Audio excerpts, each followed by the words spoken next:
Mesdames et messieurs, alors, puisque nous sommes en train de parler des paysages merveilleux, alors les réserves naturelles sont des zones qui contiennent des paysages naturels qui aident l'âme à se reposer et à se relaxer. Alors, la réserve de Wadi Gemel possède le titre de la meilleure et la plus belle réserve du monde arabe en raison des caractéristiques étonnantes qu'elle y jouisse. Et nous avons le plaisir d'avoir avec nous en ligne M. Simon Sawyer, expert en tourisme et guide touristique, qui va nous jeter la lumière sur Wadi Gemel.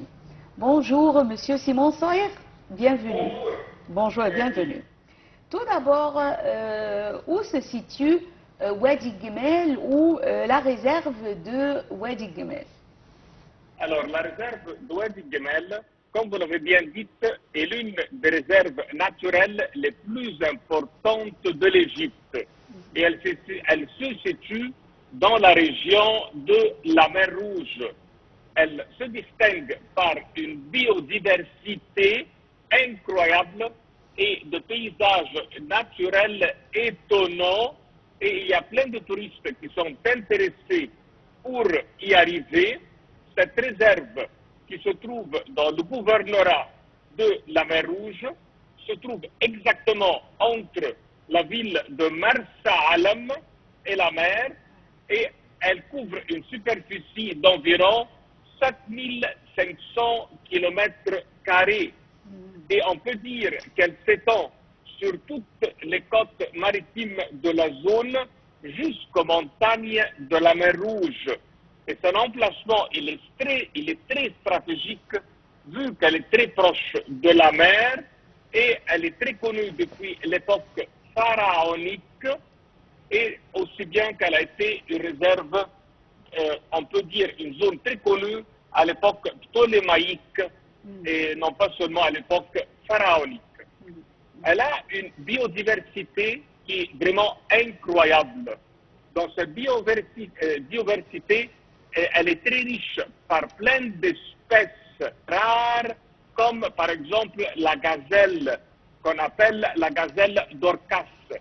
Aussi bien qu'on trouve là-bas plein d'animaux qui se trouvent dans le sud de la ville d'Assouan, et ça se répète dans cette zone, car il ne faut jamais oublier que la zone de Marsa Alam et cette réserve est en ligne directe avec la ville d'Edfou, qui est juste à 120 km de la ville d'Assouan. C'est une zone dont les eaux, on peut dire, elles regorgent sur des récifs coralliens, et elle en possède plein de poissons colorés ainsi que des tortues marines qui sont vraiment, on peut dire, bien protégées. Alors déjà, quand on parle de cette vallée et on dit Wadi Gemel, il se traduit en français en tant que la vallée des chameaux.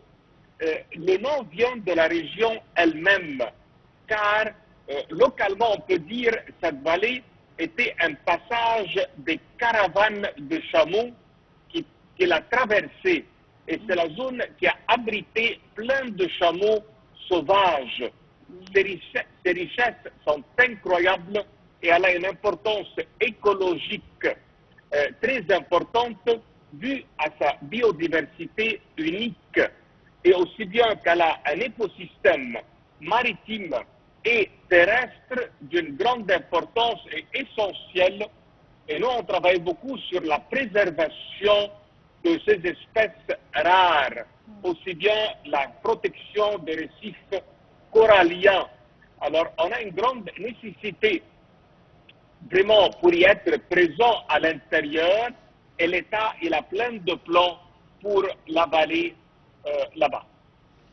Très bien, une région si particulière qui abrite des vestiges de civilisation ancienne, qui qui est aussi, qui profite ou qui possède une faune et une flore assez diversifiée, assez riche, comme vous l'avez justement précisé, un emplacement aussi très caractéristique, très unique entre la mer Rouge et Assouan, donc pas très loin aussi de la vallée du Nil. À quel point cette réserve naturelle est-elle connue et à quel point les touristes, surtout les touristes étrangers, connaissent ce paradis, si vous le voulez bien, et à quel point aussi on peut aller visiter, c'est-à-dire c'est pour l'accommodation, c'est-à-dire des gens. Alors déjà, pour cette réserve, on peut y aller pour ces plages. Elle a des plages. Alors, les plages de la réserve sont plusieurs et elles sont ouvertes au public pour y aller. Et cette réserve, on peut dire qu'elle est bien développée pour l'accueil des touristes et elle les accueille pour plein de raisons. Et cela, il a bien sûr un grand impact, on peut dire, économique pour la zone elle-même. On peut y aller pour faire des tournées, pour faire des randonnées, pour faire un camping, pour faire un 4x4. Et tout cela est ouvert, bien sûr, bien protégé de la part de l'État et bien surveillé pour qu'il n'y ait pas un problème avec l'écologie de la zone elle-même. Et de là qu'on est très heureux vraiment que l'État l'a transformé en une réserve naturelle pour qu'il y ait, on peut dire, cette protection et la présence des experts pour l'écologie et la diversité de sa richesse.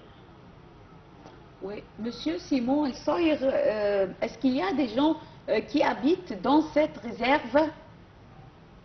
Oui, on a des Bédouins qui sont présents d'une façon permanente et ils ont une excellente coopération pour la protection et la connaissance de la zone. Ils travaillent en tant que guide touristique pour les groupes et ils travaillent comme chauffeurs et on possède des voitures de 4x4. Ils préparent des zones de camping, ils en préparent des repas et des soirées et on peut faire même dans la même région des sorties pendant la nuit pour la surveillance des astres et des étoiles.